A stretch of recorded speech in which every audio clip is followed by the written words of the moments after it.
Hello, Amsterdam. I hope you're having a great DotNetNuke conference. My name is Richard English. I'm owner and operator of GreatWebs.com, a web design and development firm located in Connecticut in the United States. I am a self-taught web developer. I've been developing websites for about 15 years. I started my first web design company in 1997.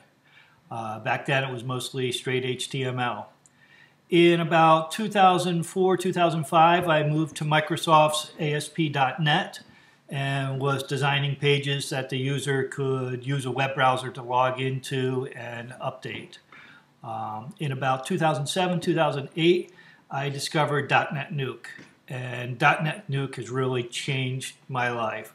I love working with it. It's a great platform to develop websites with, and I find there's really no problem that I can't solve using the DotNetNuke core modules or third-party modules. Really like working with it and skinning it. And that is why I'm here today. Gifford Watkins has asked me to create a short video for you about the 5 effective habits of a successful DotNetNuke skinner. And at first I was a bit hesitant. I said, well, I don't really have any habits, but it gave me the opportunity to really think about it and reflect on what I do. And I determined that I do some things consistently that help me in skinning. And the first thing I do is I read everything. Anything involving DotNetNuke, the framework, upcoming changes, I want to know about, because I want to know how it's going to affect my sites and my skins. So I try to read everything. I read the blogs and forum posts and anything that's going to affect the changes in DotNetNuke. Last summer there was a big change in DotNetNuke when they went to version 6. They converted it from VB.NET to C#. And the user interface was changed quite significantly, and the menu, the default menu was changed to the DDR menu by Mark Allen, which has really been quite a big improvement.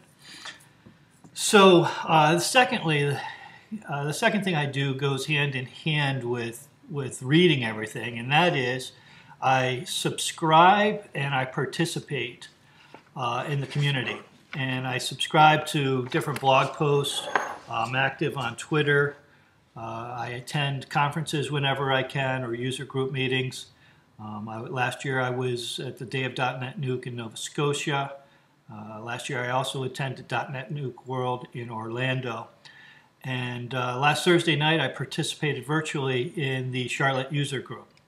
And it's great. It's great to be involved with the community. It's great to know and share experiences with others who use DotNetNuke. So I try to subscribe and participate whenever possible.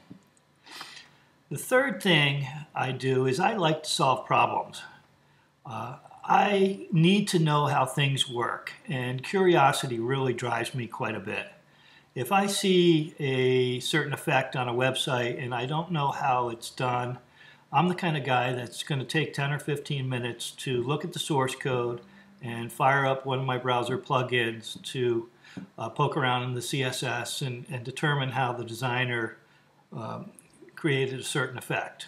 So curiosity drives me quite a bit, and I like to solve problems and figure out how things work.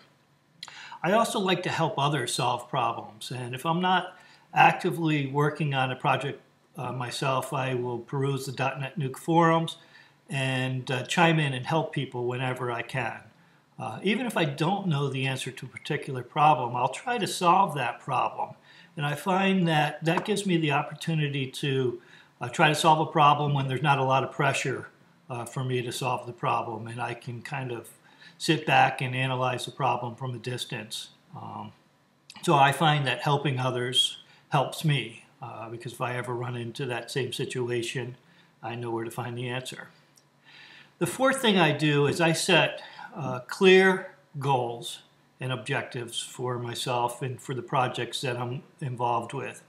I need to know exactly what the client's expectations are and I need to know how long it's going to take me to accomplish what they want. As a freelancer, I need to bid a lot of jobs, and I need to do that effectively and accurately, because if I don't, I either lose the job or I lose my shirt. So I don't want to do either one of those. So with experience, I can identify pretty accurately how long it's going to take me to do a particular project. So I set a clear goal for myself to hit that number. And the last thing I do, the last habit I have, is that I am very determined. I have dogged determination, and I don't give up. If I'm faced with a problem, I practice patience, and I try to solve the problem as logically as possible. I look at it from different perspectives, but I basically just do not give up. And in the case where I can't solve the problem on my own, I'm not afraid to reach out for help. I'll reach out to people like Armand Datema, who I know is at the conference there today. Armand's one of the top skinners in the DotNetNuke community. Also Ralph Williams, who's another top skinner in the DotNetNuke community. I'll reach out and ask those guys for help if I really get stuck. So those are the things that I do. And I hope that you can take some of those habits and incorporate them into your own DotNetNuke skinning. So thank you very much for having me. Enjoy the rest of your conference. DotNetNuke. That's a great cup of coffee. See ya.